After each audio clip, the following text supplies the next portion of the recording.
Here we are back for part two, email times, a little bit of social talk, bit of, I don't know, hanging in the park.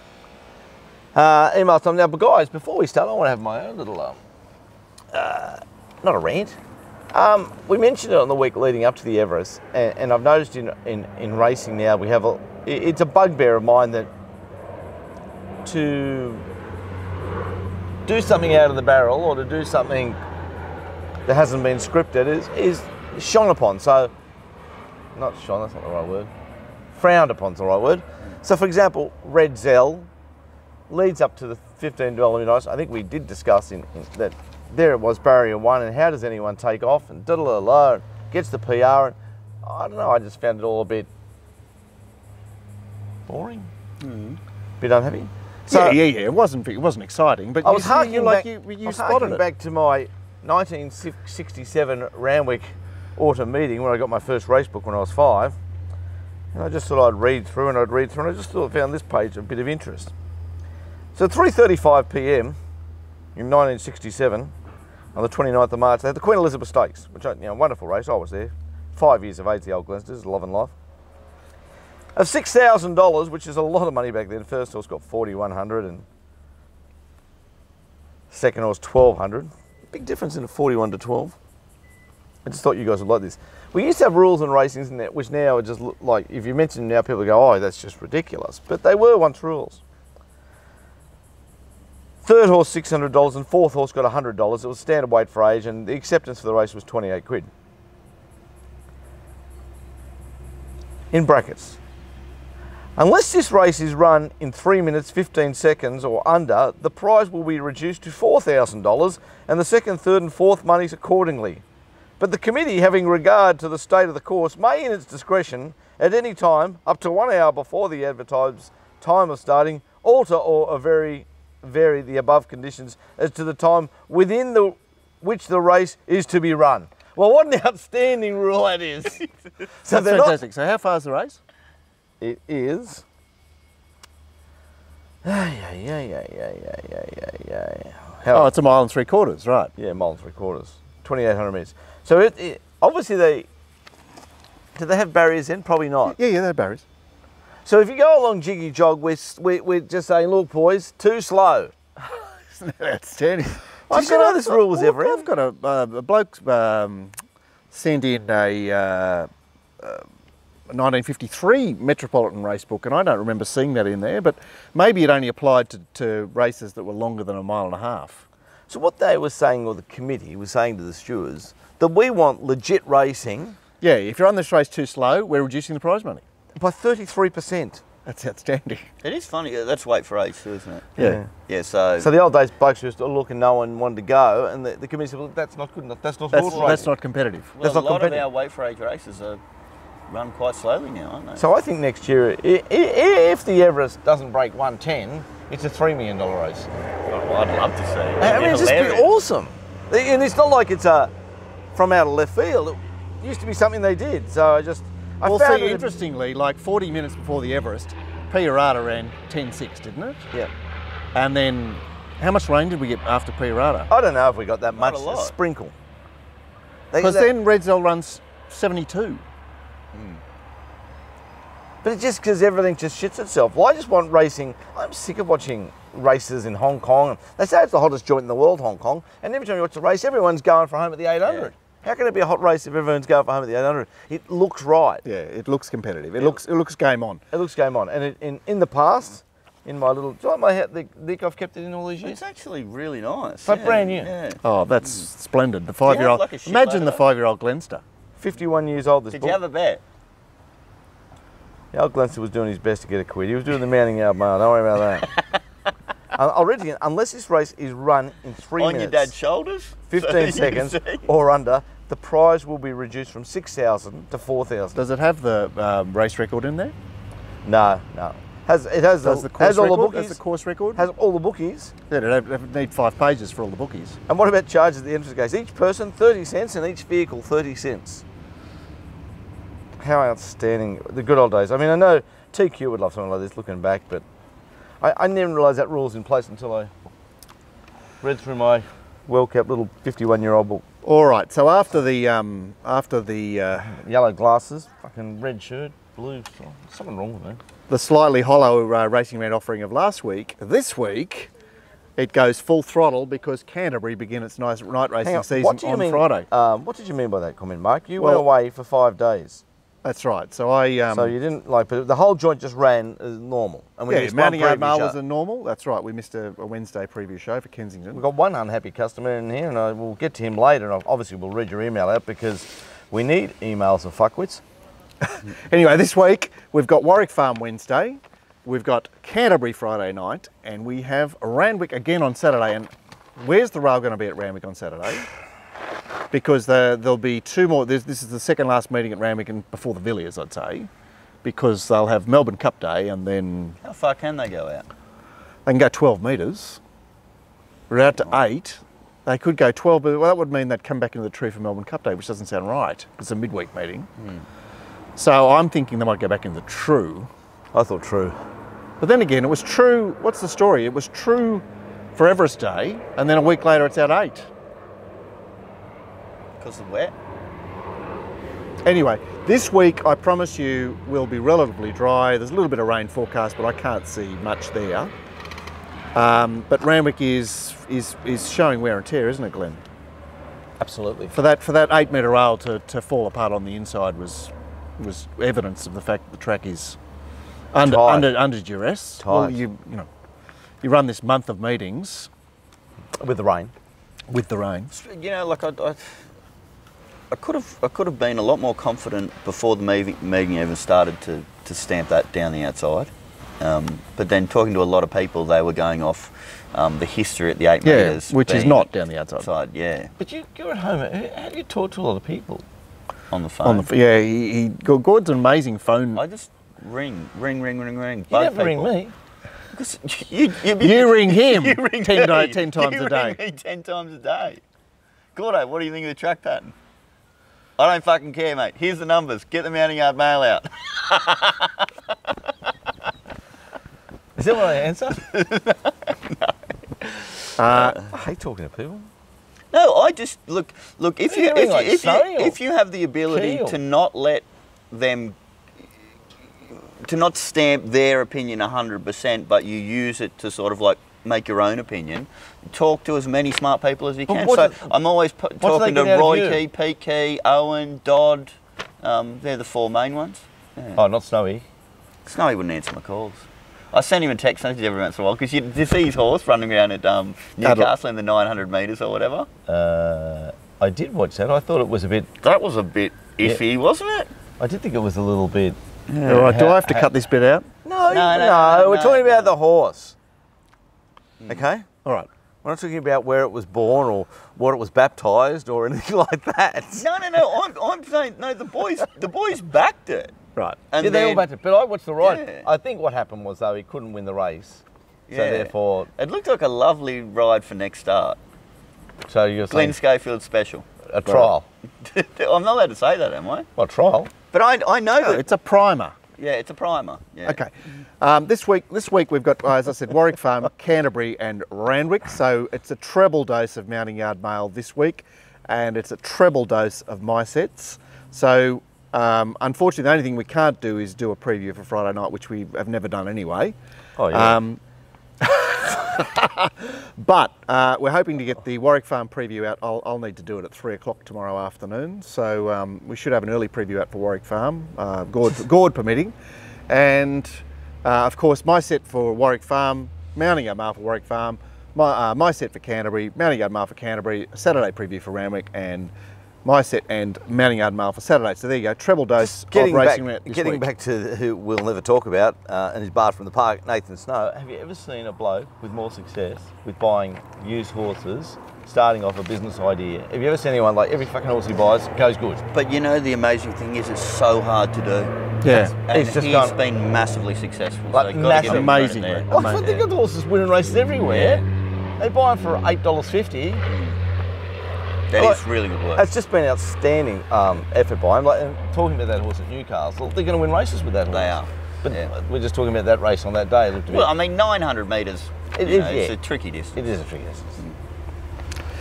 So that's anyone out there involved in the rant. You want to get involved, horses up and running, make contact with Nathan, because I know he's trying to start a business, and you need people to get involved. And the whole idea is to get involved. Oh, he'd be so super organised too. He'd be one of those guys. You'd be getting updates all the time off him. He'd also, you'd have to be in the friendly racing rant mode. You don't want to be some tool getting in with them. They do it because they like having a drink and having a laugh. Yeah. Buy the horse, win a couple of races, have a go at the punt, and sell it. It's not a bad business plan, but to do it's a hard thing. I think he's done unbelievably well. How many tried horses are bought that sort of Fucking got do broken nothing? left legs and tails, sucks up the horse's ass, and thinks that the people are selling. It's like buying used cars. Tricky business. Yep, and he's made a Wouldn't it be he's a made good a minty idea of to it. buy one and sort of aim it at like the country championships, you know? If it's been with a city trainer and then you send it to a country trainer, can you go in the country championship? Yeah, but you've got to do your time out there. Mediterranean, something like the horse like that. Yeah, yeah. Because it's bled now, thank God. Never have to do the form again. It's just like a relief. It's like homework done. All right, let's get to these emails, Mark. There's a couple of unhappy people, or just one. Just starting with, I just read them out in email order, but hey Mark, random question for you. How do you treat overperformers? That is, horses A's starting price is $10 in an 11-horse race. Favourite is $2.20. According to your tables, that was from the masterclass, the market expects horse A to finish around 3 lengths from the winner. Horse A outperforms the market expectations and finishes less than a length from the winner. What's your thought process about the race and horse A? Well, it is an interesting discussion about overachievers, and the whole point about SP is to be mindful of the fact that the horse was expected to do X and has done different from X. So basically you're just leavening that performance with the fact that it wasn't expected to run that well, and so therefore the performance should be treated with a little bit of caution. Okay. Yeah, I have to take it on a race by race basis. Well, look, okay. Performance I'd say performance is more important. Actual performance is more important if the conditions are the same. You know, it's 1,200 metres at Randwick on a good track. You know, same. No obvious bias. You just look at the actual performance. I mean, that's reasonable. We saw when Brown won his back-to-back Sydney Cups 2 weeks apart. Randwick 3,200. Blah blah blah. You know, it always started long the first time, not so long the second time. Yeah, but still, yeah. Good man Kieran from OS, he said the Melbourne Cup is now only a few weeks away. It's reminded him of something. Many moons ago, pre the rant in the days of the Punters Show, there was a satellite edition from Melbourne with such personalities as Darren Potter, Jarpy, Dan Kelly and Ralphie Horowitz. Well, there was one show which I'll call the Werribee edition, and none of the above were present. It was just before the Prince of Penzance victory. The setting was outside and there were 2 fellows, one of which was the presenter, and the other very earthy character was giving us the lowdown on 3 runners in particular. They were Fame Game, Max Dynamite and one other. This expert gave a wonderful critique of what Max Dynamite was doing each day, and I've never forgotten it. I've never been able to find it on YouTube or similar since. Do you fellows or viewers, listeners, have any information on these fellows? So basically, someone had access to what was happening at Werribee for the internationals. And who was he with? Dallas?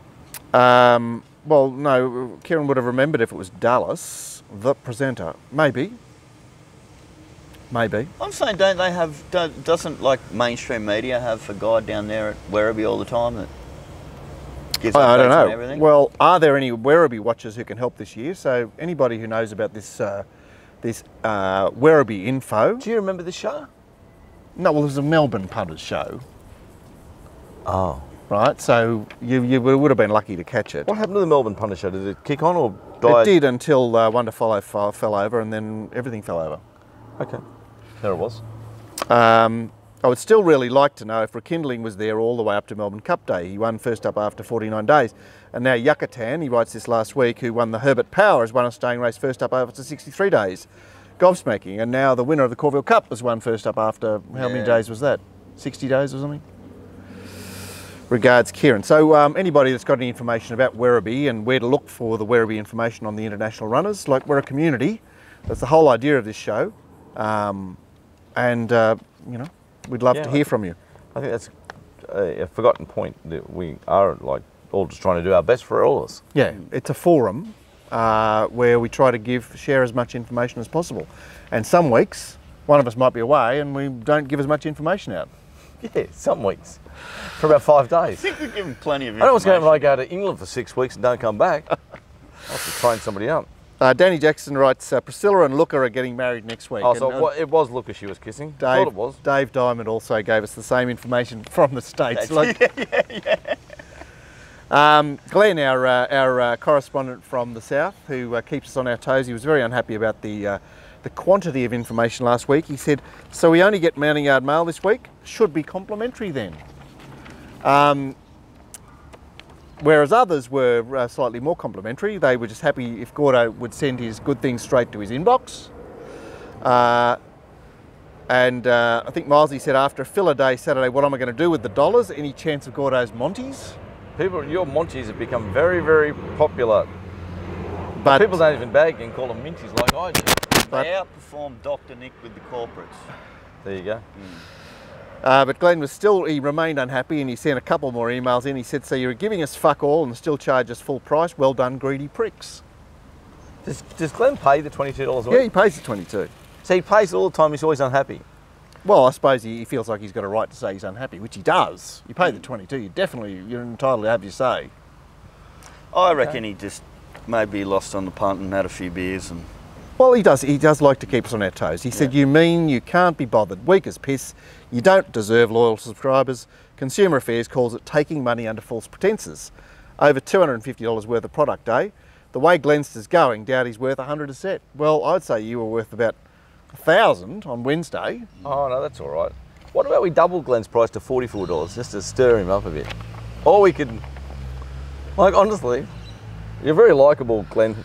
Is that his second name starts with B? Yeah. I think he might have been Bad Glenn back in the Punter Show days. Remember Bad Glenn? He's a very likeable fella, so let's moving. We'll charge him or something just to drive him mad. Well, when we throw in a new product every once in a while, we don't up the... No, that's the whole idea. We're basically trying to give you as much product as we possibly can field at any given time. And sometimes that means less and sometimes it means more. The idea is you're actually part of a club or a forum or a community or however you want to look at it, and we're sharing. We're sharing what we can. One of our chief sharers here is Dave, and he says, hi fellas, love your show, and just a point about why we need political correctness, laws/rules. Now, I know nothing was meant by it, but that comment Gordo made re the woman having 50 cents each way and holding you up is really sexist. There was no need to say a woman could have just as easily been when someone is holding you up having a 50-cent bet. The gender was irrelevant, wasn't it? It was actually good. That's true. Glenn's comment re the woman was different. He was talking about a particular woman. Not that it was really relevant, but it was factual. I know it seems harmless to men, but if you are a woman and been copying these patronising comments all your life, it does hurt. They want and deserve to be taken seriously too. We're all individuals. You're lucky my daughter isn't watching this. She would have reached into the computer and ripped your head off. Even when she was a 15-year-old going to the races, she knew how to put a bet on with a bookie. You push your way to the front of the crowd. If you can't stand the heat, bet with the tote. First in, best dressed. I remember a bookie made some patronising remark to her after she'd bet. He thought he was being kind. She was a punter, not a male or female in this instance, and she told him where to get off, and the horse won, so she had to go back and collect later.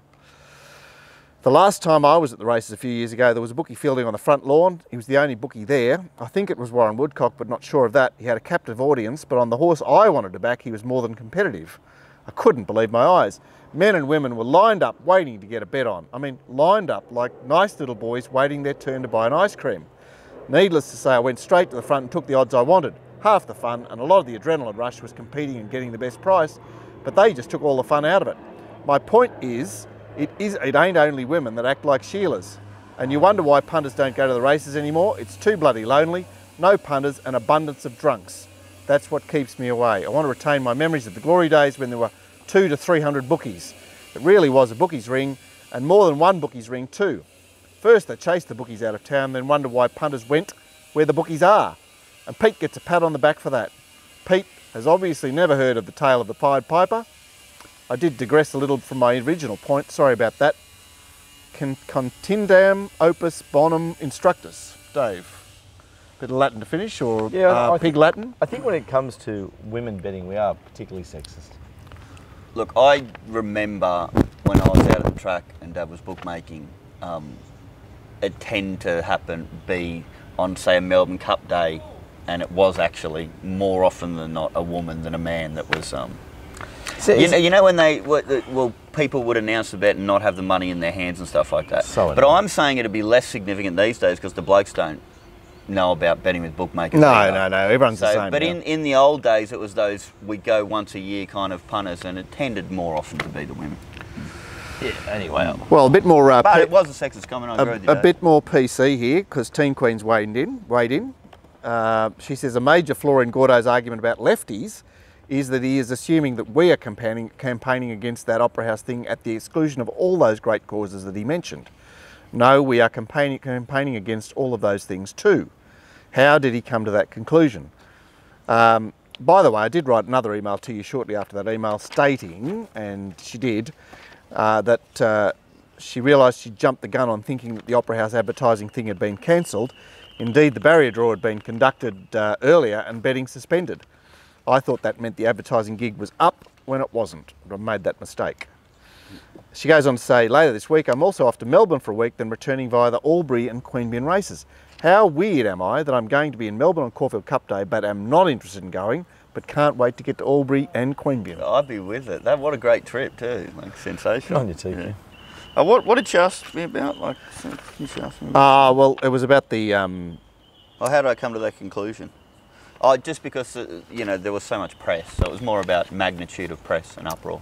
Yeah, so can we point to the fact that there was a massive petition gathered for... 200 and something thousand? 300,000, yeah. 300,000. For one thing, and where are the petitions for the other things? Things, Is that what you're saying? Well, that and just the uproar in the left media doesn't seem to be as vehement and passionate for things that I think matter more.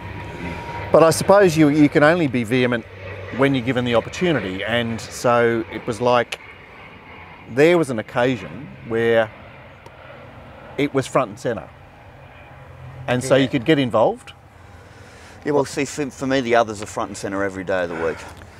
And anyway, congratulations to the Wentworth electorate as well for doing a good job on the Is she in Phelps Liberal or not? government. Yeah, she's in. 16 ahead last time. 1600 ahead.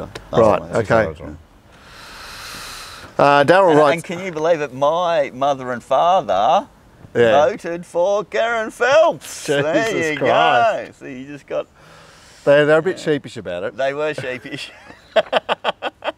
Why? Because the short boy's haircut or the sexuality made it sheepish? No, or that didn't actually come up, actually. Yeah. Although we're going to razz them about that for a long time. We are, yeah. That's giving us so much ammo. I just look at Karen Phelps all the time and think, God, she's Peter Phelps' assistant. And that's amazing, isn't it? That's my head. It's amazing. Who's Peter Phelps? He was He an was an Aussie actor. in the 80s, Yeah, he was in the Young actor. Doctors and stuff like that as well. Restless Years. Started off as a kid, and he went on to be. Was he in Cool and we Go to met him Gold there as going, well? I'm an actor. He might have done a gig in 5 years. Yeah. He might be does like plays or something. He's a talented boy, but it just does your head in. Yeah. It does your head in. Daryl writes, hi guys, I missed getting the email to you for the rant and I see my topic was well covered. After Glenn was so correct on Friday about the Everest, we could come up with no other conclusion from the Mounting Yard Mail than that there must be something wrong with it. Yeah. A suggestion that would definitely help me, and I'm sure others, would be that rather than mention the $3 favourite as third or fourth pick and not include it as a bet, more helpful would be mention of one or two runners which have negatives. Without that, we can only make assumptions from their omissions. Keep up the good work. And Daryl, I understand that. And look, I get advice off a lot of pros. Get my stuff. They say, listen, just give us the best horses from the parade, and then you've got to balance that up with you've also got Also clients who just want to bet. They want to back the winner. Yeah. And what I graded myself up with on the day was, yes, Redzel wasn't in the top 4 from the parade, but I also had drawn on the inside. I thought they were going to come round it, and I fucked it up. I did have better clarity on the Friday. It didn't parade bad. And again, also, when you get 12 horses into a $13 million race, I've got to be honest, every horse looks fucking sensational. Yeah, so were there any negative horses in that race? Not really. So then it comes back to like, oh, now I've got to look after these X amount of customers who are waiting for this text, and I hold that with such responsibility, like such responsibility. I I don't mind if I lose, but I hate it if it's a real bad set and it makes you feel terrible. And you got to balance that up with giving you the best horse from the parade and tipping you the fucking winner. Well, I've never been so nervous betting as when we were betting at Lismore, because it was other people's money. Big responsibility. Yeah. It's a tricky thing. And a lot of people have had tipping sites and that. And let's face it, Dominic Byrne had a site, it lasted 6 months. Everyone's had a site, blah, blah, blah. We've been going like 7.5 years I've been sending out Mounting Yard Mail. Like, I'm not saying it's because it's the best, I'm just saying because people enjoy it, because they work out a way to maybe get on a winner. And I also always say to you, what he says is perfectly valid. I hear it all the time. Yeah. And then other people come, we want to comment on every horse. Well, at that price range, sorry, champ, you know. Yeah, but I suppose he's just trying to work out how to interpret it. He's saying, I had such great... you've marked this horse back. Okay, does it have a negative? No, Daryl, I'll put it this way. If I did the preview show on a Friday, which I do for you guys, and they were exactly my same tips from Mounting Yard Mail, you'd email me again, Mounting Yard Mail means bullshit. Yeah. But horses change. Look. I think maybe the point is, because I mean, I took notice of it not being in the numbers as well. Like, it meant something to me. Did they take notice when Quackerjack was on top in the numbers? Well, that's even better. That's you know, you've bagged it, and then clearly it's you know, it's paraded, jumped off the page because the other four look so poor. Yeah, well, no, I know, but I'm understanding what he's saying. I am too. It's just that we've only got 130 characters or something like that, and we've got to sort of like. If you want to print out on every runner and thing, you know, you want to give me $800 a meet, and I'll get off the punt and supply fucking the best Mounting Yard Mail set that ever lived. But unfortunately, what you pay for my Mounting Yard Mail at the end of the week is about $1.80 a meeting by the time you divide all the products up. And at the $1.80 a meeting, you know, which barely just pays for the text I send to you, we're doing the best we can. But you are actually you're getting exactly what you got for $33 each meeting. Hey? You're still getting exactly what you got for $33 a meeting. Exactly, but people often say, "Oh, can we get a comment on everyone?" It's like, well, fucking no. Yeah, well, they're just asking. You know, I mean, it's easy to get sort of angry with Glenn because he's saying this. They're just putting their opinions out there. Yeah, I know. It's up to you to say, this is what I can do. Oh, but I'm with Glenn. I agree with him. That would be fantastic information. We just can't do it. Yeah. It's hard to do. Yeah. It's hard to do in the range we're working with. It means I'd have to give up the punt. How's that going? Well, you just said to me 800 a week. I was thinking, fucking hell. 800 a week per person. Not fucking 800 a week. Oh, so it's what? How would you think that? So that's come and sit with me.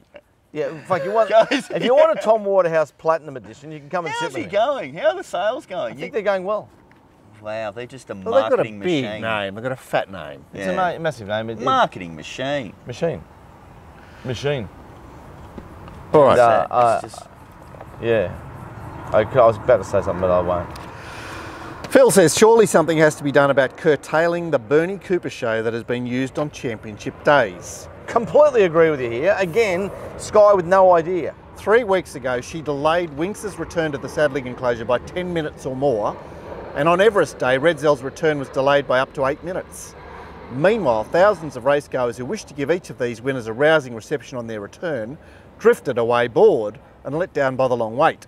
If Bernie must have her 15 minutes of fame, couldn't she escort the winner back and then interview the jockey after he has weighed out and the crowd have had a chance to give him and the horse a cheer or three? What does the panel think? It makes me absolutely sick how we have to put up with these riders become part of the show at the end of their careers. I mean, at least Jim Cassidy, when he went away, he just ran away and knew the deeds of his lifetime and didn't... I remember you used to ride for VP Sullivan, Bernie. I remember who you are. Like, for fuck's sake, piss off. Bring the horse back to the crowd. It's about the crowd.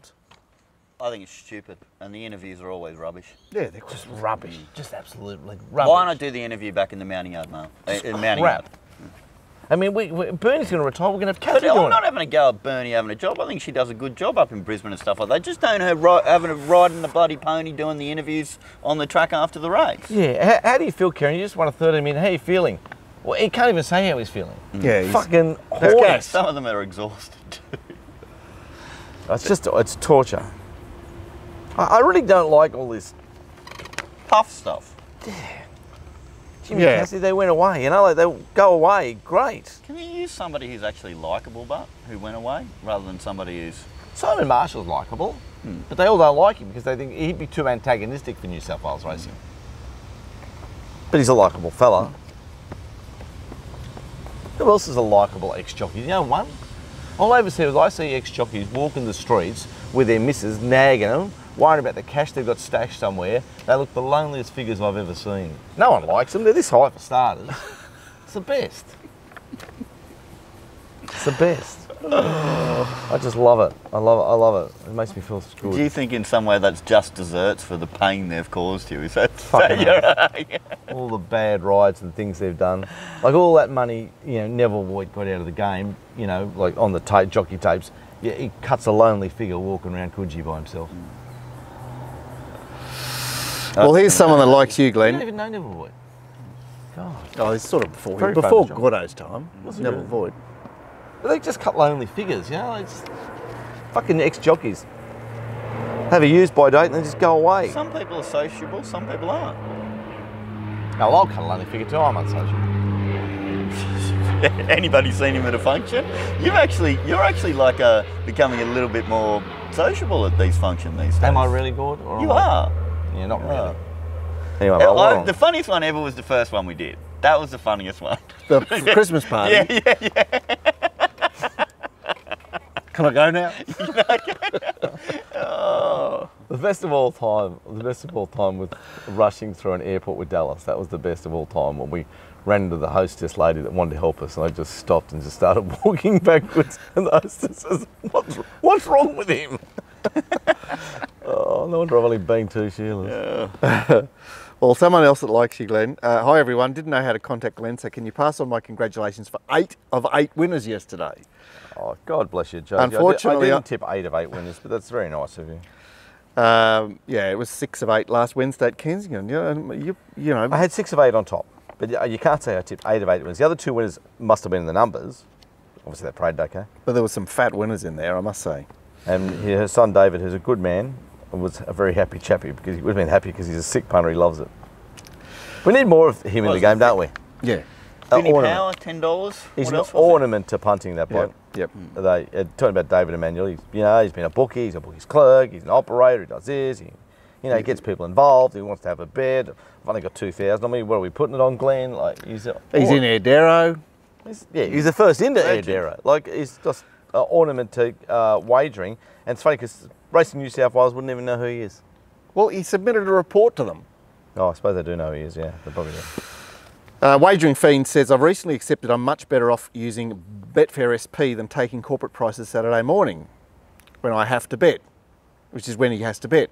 So the long-time survival of Betfair in Oz interests me, as does the takeout commission. All my records show that with my current approach, I'm a chance on Betfair and merely industry support with the comps. Interesting way of phrasing your punting. I'm industry support. Well, I don't know. It's just going to get trickier and trickier, isn't it? Because Captain Pete, he's not going to change anything about his line as to where Racing New South Wales is going. What is going to happen, but because the corps are starting to be less aggressive, or they will be soon, to a greater extent. Betfair, what are the comms up to now? Well, they're 10, aren't they? Yeah, but isn't there something more going to happen? Or? Yeah, well, Racefield's to go up again. Well, it just can't. If it keeps getting overtaxed, it's just going to. Well, is it going to die? I don't know. Maybe it's not. Well, it's going to die for pros. Hanging in there, it's going to die for pros. Yeah, but the pools need the pros. How do you get the volume? It's dwindling concentric circles. If you take out the pros, well, if you put the rate up. Just talking about the pros and the volume. Did you see the American lottery's up to 2.2 billion this week? Did you see that?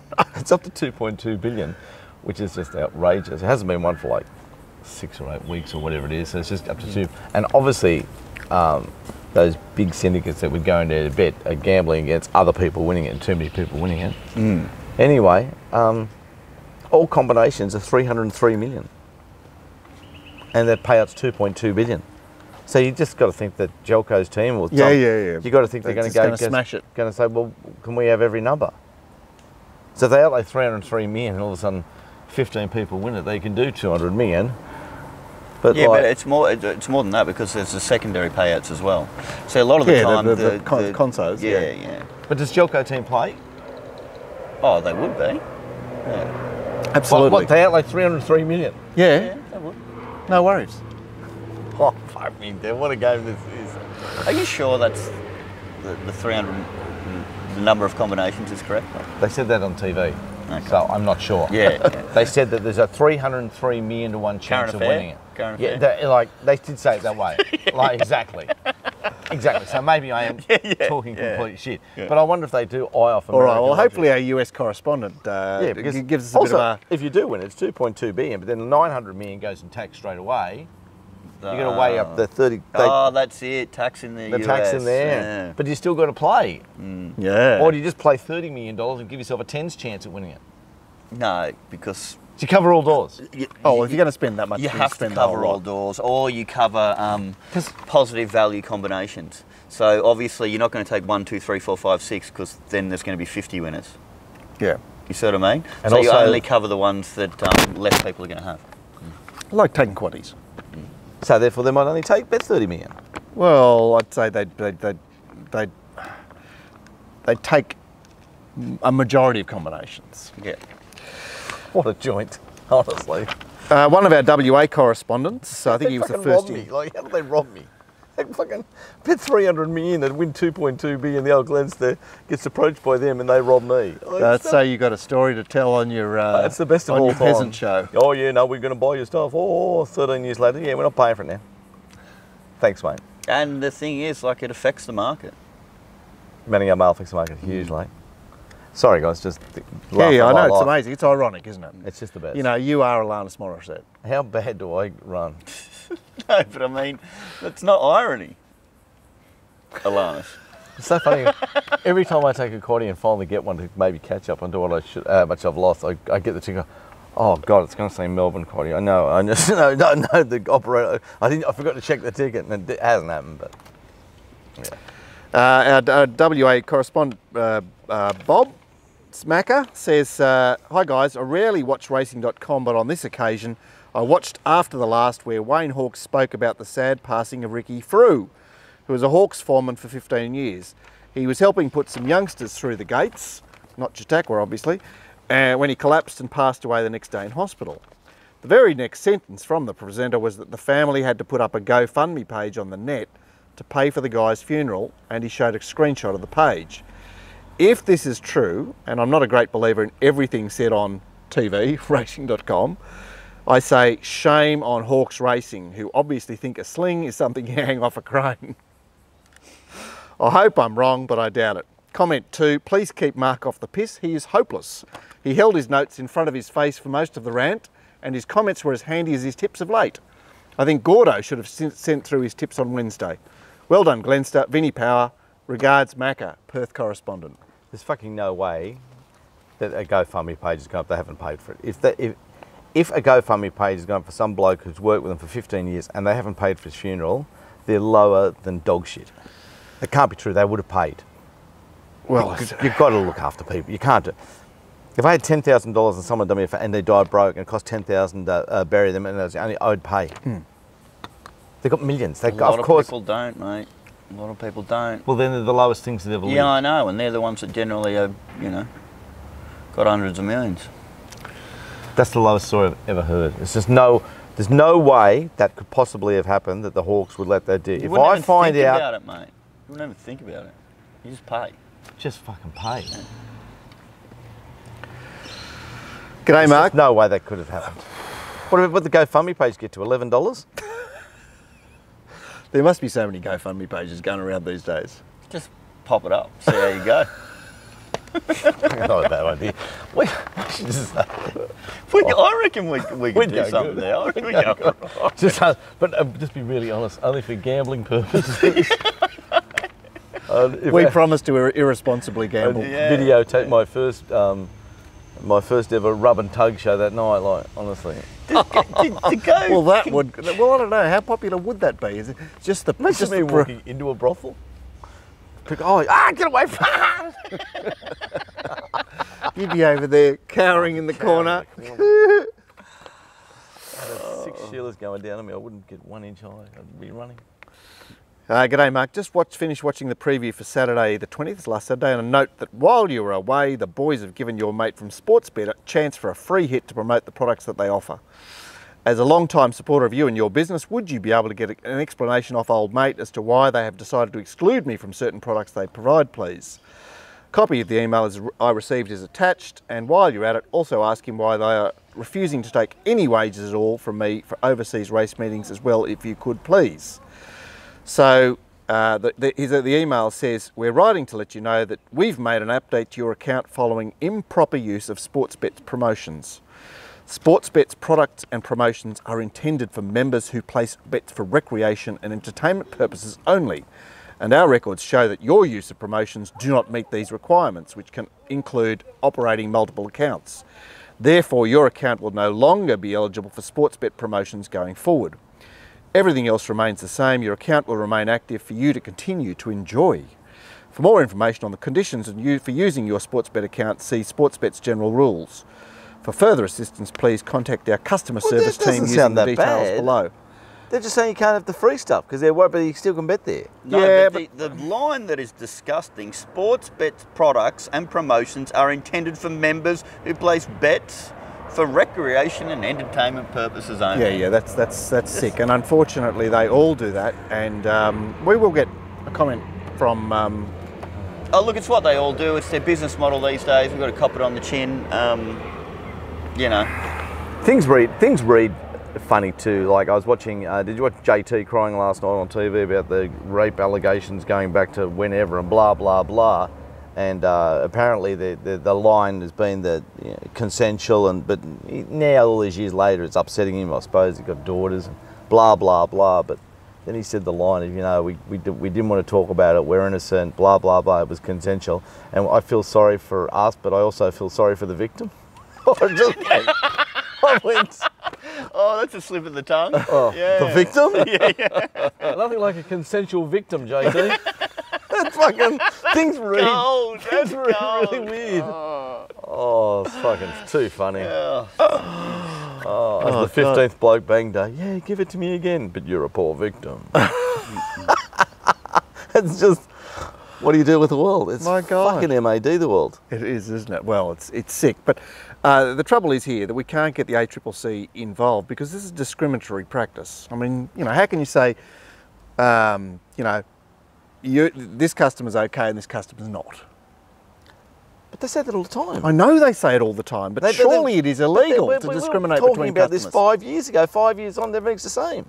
Yeah, that's because you've got the minimum bet laws. Well, yeah, but that's because we can't get any proper regulatory authority involved. Right, you need the ACCC to come in there and go, hey guys, this is not on. Yeah. But the ACCC won't get involved. It's like the sideshow.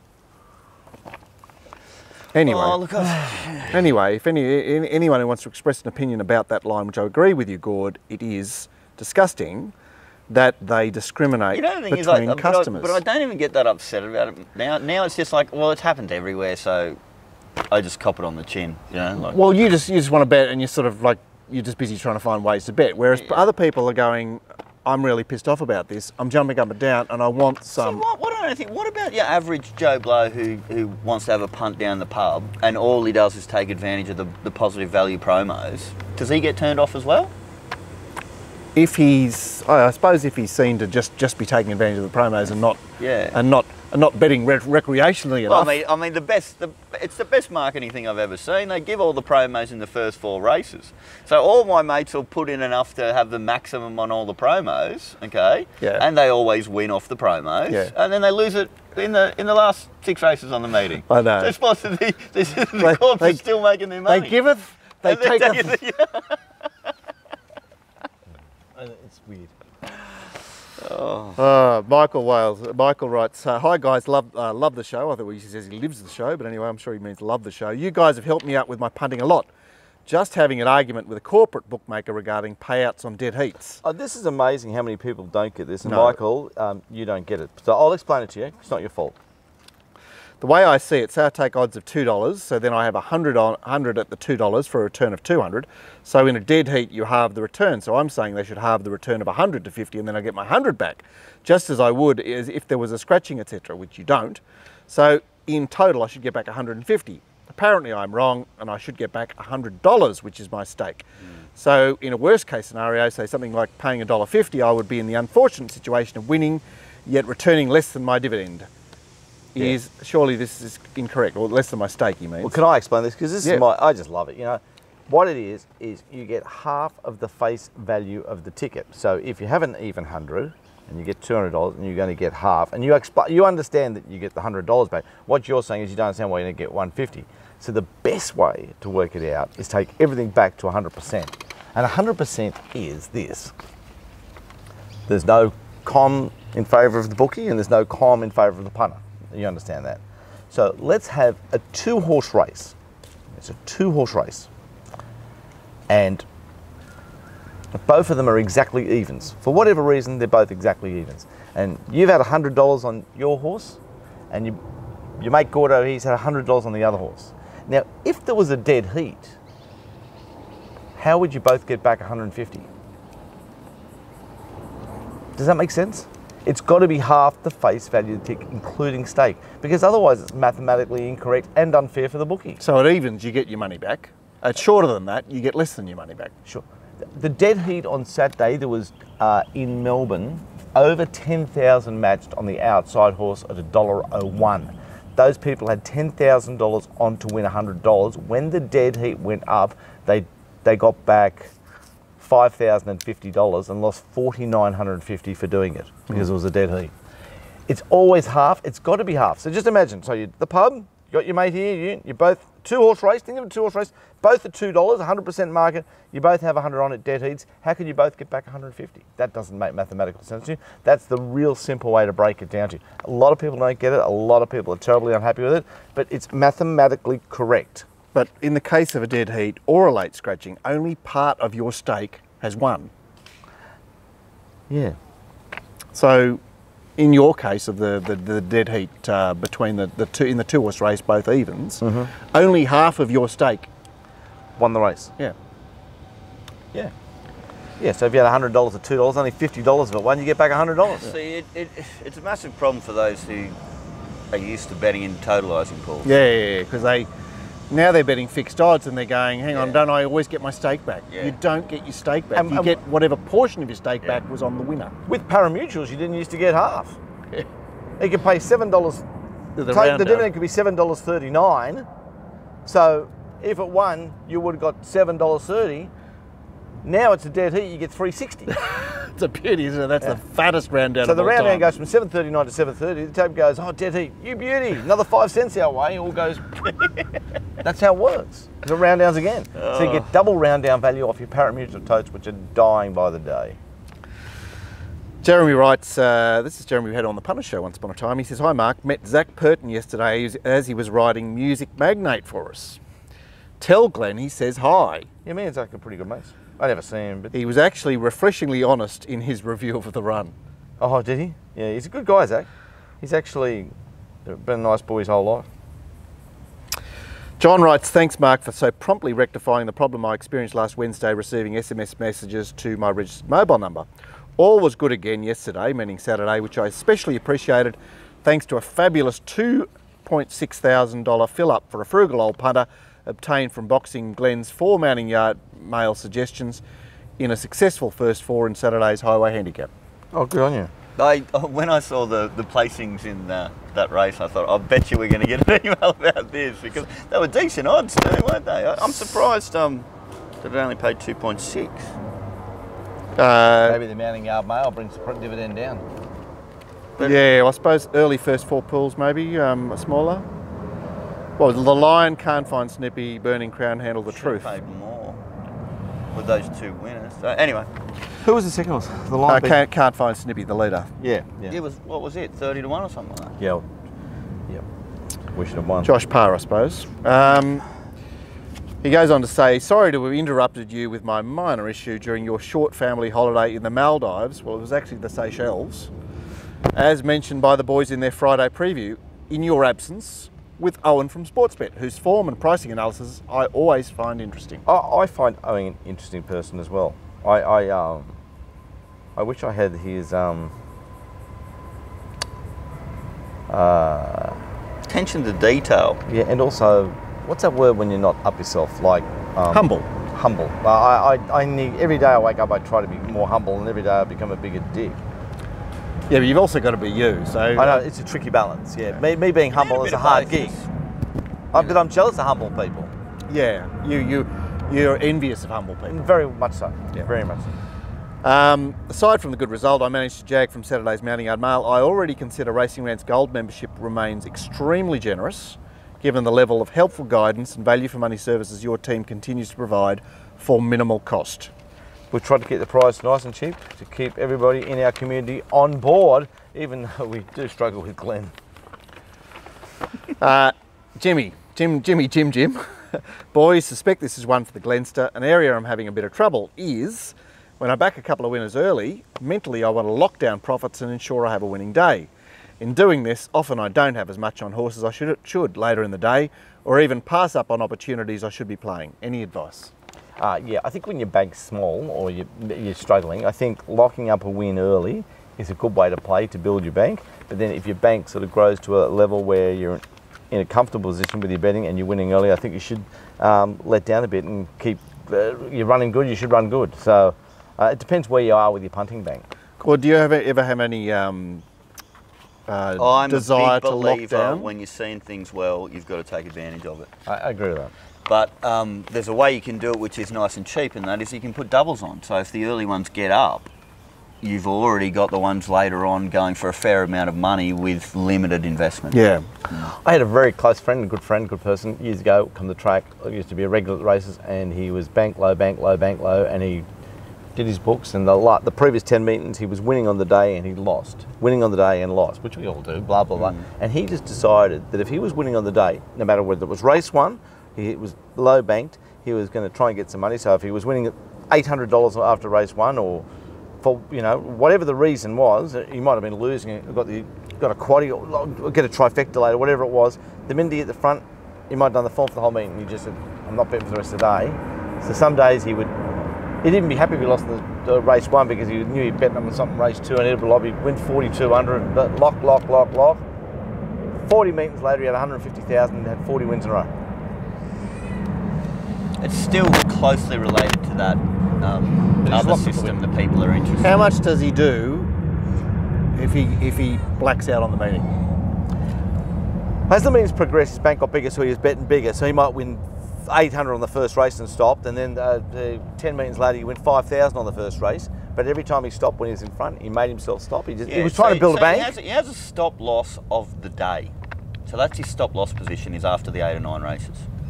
You know what I mean? Like it's not like those silly other ones where he's trying to get back where he lost. Yeah. I don't know. It just depends how you're going. If you're going, you know, you really need the money. I'm saying, okay, he turned his 20 into 150, is that what you're saying? Something like that? Yeah. Well, imagine we'd have to check the results on later on in the day. Maybe he would have turned the 20 into 400 if he had kept on betting. 20 into $1 million. Yeah. So. And he might have been 40 meetings later batting along with 20. Yeah. Just he did it more as an exercise. Yeah. That was SC. Did that. Anyway, but a great rant, guys, and the sun's been nice, beautiful. Got the old shorts. Starting to cheer you up. Trying to get rid of the shin cancer this year. That's my chance. Sunlight has a great health benefits, doesn't it? The best. The best. Not for boys, me. we'll be back on Tuesday. We'll have a show on Friday for Saturday's tips. Mounting Yard Mail Wednesday. Friday night, Saturday, all marked stuff for those 3 meetings, and a Melbourne provider for next Saturday, which is Cox Plate Day. You've got Gordo's Minties, and you've also Gordo's Munties. You've got Jeff's 2-year-old analysis. 2-year-old analysis. You've got your part of our community. Hope you've enjoyed watching the show. And Glenn, if you need something back out off your 22, just send us an email. Put you on a 15% Aldi discount. Fucking you kidding, aren't you? See you. See you guys.